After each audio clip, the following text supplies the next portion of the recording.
નમસ્કાર દર્શક મિત્રો, વીટીવીની ખાસ રજૂઆત ભવિષ્ય દર્શન કાર્યક્રમમાં આપનું સ્વાગત છે.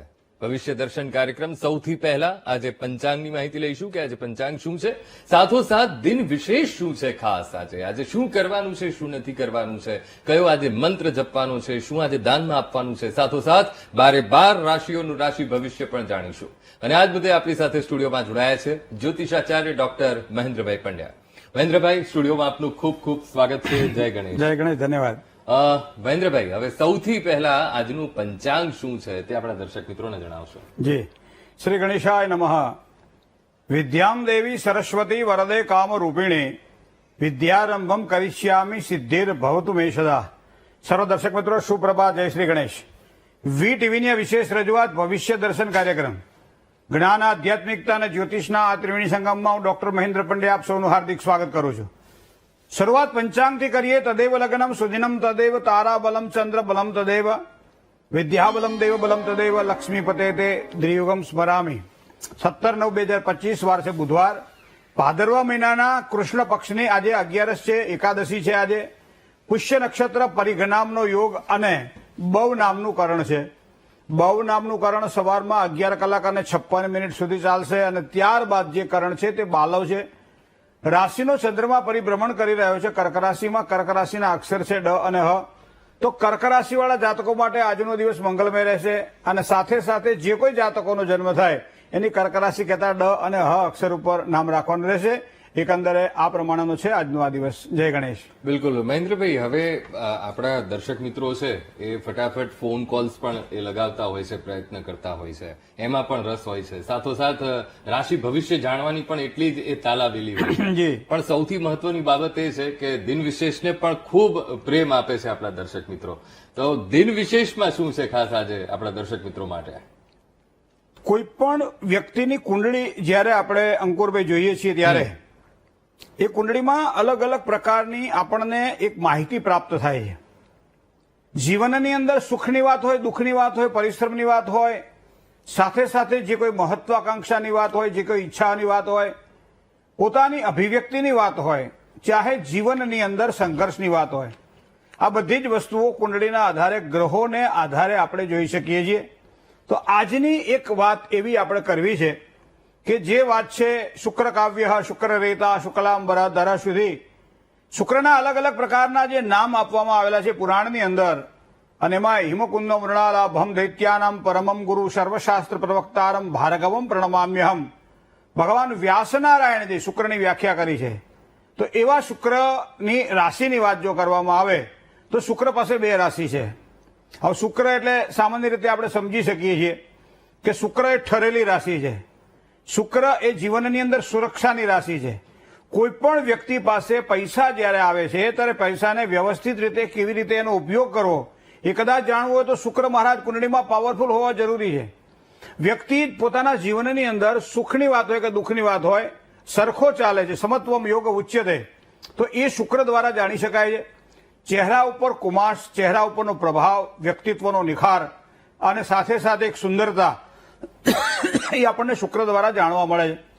તો શુક્ર સામાન્ય રીતે એની પોતાની 2 રાશિ છે. એક રાશિ એની તુલા છે, એક રાશિ એની વૃષભ છે.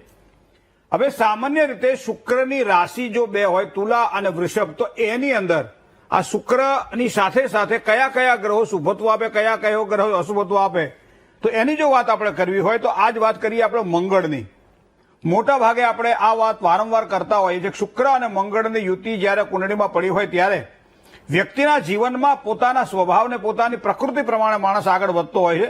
એ સંસારની સાથે રહીને કામકાજ કરવું હોય અથવા તો સમાજની વિમુખ થઈને કામકાજ કરવું હોય, પણ પોતાને જે સાચું લાગે છે એવો જ એ વ્યક્તિ કામ કરવા માટે પ્રયત્ન કરતો હોય છે. તો આવા સમયે તમે પહેલા તો મંગળની આ વસ્તુને તમે જાણો. મંગળ શું છે? તો સામાન્ય મંગલો ભૂમિપુત્રશ્ચ ઋણહર્તા ધનપ્રદ સ્થિરાસનો મહાકાય સર્વકાર્યાવરોધક. દરેક કાર્યની અંદર અવરોધકતા જેને કહી શકાય એ મંગળ દ્વારા દૂર થાય છે. તો કયા કયા પ્રકારની અવરોધો દૂર થાય? તો પહેલા તો તમારી મહત્વાકાંક્ષા.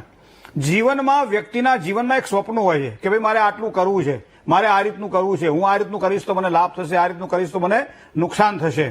અને એના દ્વારા એ નુકસાનને ભોગવીને પણ સફળતા માટે પ્રયત્ન કરતો હોય અને લાંબા ગાળાની દ્રષ્ટિએ કામકાજ કરવા માટે જ્યારે પ્રયત્ન કરતો હોય ત્યારે આવા સમયે કુંડળીમાં મંગળને જોવો પડે છે. અરે મંગળો ભૂમિપુત્ર છે, આમ તો કઈ પૃથ્વીમાંથી છૂટો પડેલો આ એક ગ્રહ છે જેને આપણે એક ભૂમિનો ટુકડો કહીએ છીએ અને માટે ભૂમિના પુત્ર તરીકે આપણે એને ઓળખીએ છીએ. પણ સાથે સાથે એનો પ્રભાવ અલગ જોવા મળે છે મિત્રો. કારણ કે અહીંયા આપણા શાસ્ત્રમાં ધરણી ગર્ભ સંભૂતમ, ધરણી એટલે પૃથ્વી, ધરણીના ગર્ભમાંથી સંભૂત ઉત્પન્ન થયા છે. ધરણી ગર્ભ સંભૂતમ પણ સ્વભાવ કેવો છે? વિદ્યુત ક્રાંતિ સમપ્રભમ સર્વશાસ્ત્ર પ્રવક્તારમ. દરેક પ્રકારના અલગ અલગ પ્રકારના શાસ્ત્રના પ્રવક્તા જે પ્રમાણે શુક્ર મહારાજ છે, બરાબર છે, એ જ પ્રમાણે મંગળ મહારાજનું પોતાનું પ્રભુત્વ છે. તો મંગળ મહારાજના પ્રભુત્વને ઓળખવા માટે પહેલા તો તમારા શરીરમાં જે ઉર્જા જે છે એ ઉર્જા મંગળને આભારી છે.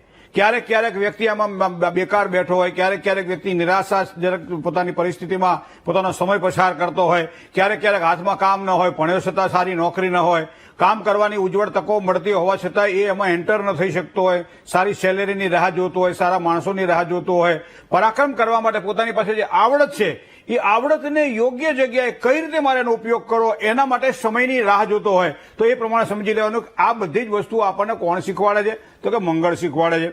સામાન્ય રીતે તુલા રાશિની અંદર મતલબ કે ઉગ્ર મંગળ એ સામાન્ય આમ મધ્યસ્થી જેને કહી શકાય કે આમાં શુકનવાળી રાશિ છે. શુક્રની રાશિ તુલા છે અને તુલા રાશિની અંદર જ્યારે મંગળનો પ્રભાવ આપણને જોવા મળે ત્યારે કેવા કેવા પ્રકારના ફળ આપે છે એની વિશે આપણે ચર્ચા કરીએ મિત્રો આજે. કારણ કે ઘણી વખત એવું થાય છે કે પાણી બે એક જ છે, પણ એક પાણી કુવાનું છે, એક પાણી બોરનું છે, એક પાણી તળાવનું છે, એક પાણી સરોવરનું છે, એક પાણી નદીનું છે અને એક પાણી ખારા ધૂધ સમુદ્રનું છે. તો પાણી કહેવાય, પણ દરેક પાણીના સ્વભાવ જે પ્રમાણે અલગ અલગ હોય છે એમ દરેક ગ્રહોનો પ્રભાવ સૂર્યમ સૌર્ય મદીન દુરુચ પદવી અને સણમંગલમ મંગલમ સદબુદ્ધિશ્ચ બુધો ગુરુશ્ચ ગુરુતા અને શુક્રમ સુખમ સમસની રાહુર બાહુબલમ કરો. દરેક ગ્રહોના પોતાના પ્રભાવને આપણે જોઈએ તો એવા પ્રમાણે જો જોઈએ તો મંગળનો જે સ્વભાવ છે ને એ યોદ્ધાનો છે. મંગળનો સ્વભાવ છે ને એ આમ તરો તાજા જેને કહી શકાય, જયારે પણ જુઓ ને ત્યારે એ આક્રમક મૂડમાં તમને મંગળ જોવા મળે. અને એટલા માટે તો કુંડળીમાં કીધું ભાઈ તારી કુંડળીમાં મંગળ દોષ તો નથી ને, સ્વભાવ કેમ આટલો બધો તેજ છે તારો? તો એનું મૂળ કારણ એ પોતે યોદ્ધો છે અને એના કારણે સ્વભાવ એનો એવો છે. બીજું, ઉગ્રતા હંમેશા મંગળ પ્રદાન કરે છે, પણ સામે શુક્રની રાશિની જો વાત કરવામાં આવે તો પાછું સંતુલન બેલેન્સ છે. શુક્ર એ સામાન્ય રીતે તરવરાટવાળી રાશિ નથી હો, શુક્ર એ બેલેન્સ વાળી રાશિ છે. અને તરવરાટ રાશિની અંદર જયારે બેલેન્સ જળવાતું હોય ત્યારે જ માણસના જીવનમાં સાચું સુખ મળે. શું કામ? ક્યારે કરવું, શું કરવું, કેવી રીતનું કામકાજ કરવું, કોની સાથે મળીને કામકાજ કરવું, આ કામ કરાય કે આ કામ ન કરાય, આ બધી વસ્તુ આપણને આ વસ્તુ બતાવે છે. તો બીજી વાત તમને કહું, શુક્ર છે ને સંવેદનશીલ રાશિ છે અને મંગળ છે ને એ ઉગ્ર રાશિ છે. સંવેદનતાની સાથે ઉગ્રતા જયારે જોડાય ત્યારે કેવા પ્રકારના પ્રભાવ જોઈએ છે તો જેની શુક્ર અને મંગળની જેની કુંડલીમાં યુતિ હોય એની આપણને ખબર પડે. એમાંય ખાસ કરી તુલા રાશિનો મંગળ, આપણે ગુજરાતીમાં એક બહુ સરસ એક વાત છે કે આનું જીવન છે ને રંગસ્યું છે, એટલે ઠેકાણું નથી એના જીવનમાં. ક્યારે ખાવું, ક્યારે ઉઠવું, ક્યારે બેહવું, ક્યારે શું કરવું, ક્યારે શું ના કરવું, બસ હાલ્યા કરે છે, બસ જેમ ફાવે પોતે જીવ્યા કરે છે. તો મોટા ભાગે તુલા રાશિની અંદર મતલબ શુક્રની આ તુલા રાશિ છે એ તુલા રાશિની અંદર જયારે મંગળના પ્રભાવને આપણે જોવો હોય તો મંગળ કેવા ફળ આપે એ આ પ્રમાણે રંગસ્યું જેને કહી શકાય કે આમ બધી રીતે તૈયાર હોય, બધું કમ્પ્લીટ હોય, પણ છતાં ક્યારેક ક્યારેક એવું બને કે નકારાત્મક વિચારો એ વ્યક્તિને નુકસાન કરાવે છે. ઘણી વખત વૃષભ રાશિનો મંગળ પાછો લાભ કરાવડાવે. વૃષભ રાશિનો મંગળ હંમેશા માણસના જીવનમાં એક શાંતિ આપે, એક સુખ આપે, એક સંતોષ આપે અને સાથે સાથે જીવન જીવવાની સાચી પ્રેરણા આપે. પણ તુલા રાશિનો શુક્ર જયારે હોય અને તુલા રાશિનો શુક્રની જે રાશિ છે એમાં જયારે મંગળનો પ્રભાવ તમને જોવા મળે ત્યારે આવા વ્યક્તિઓ મોટા એમાં ખાસ કરી 7મું સ્થાન છે ને દાંપત્યનું સ્થાન છે.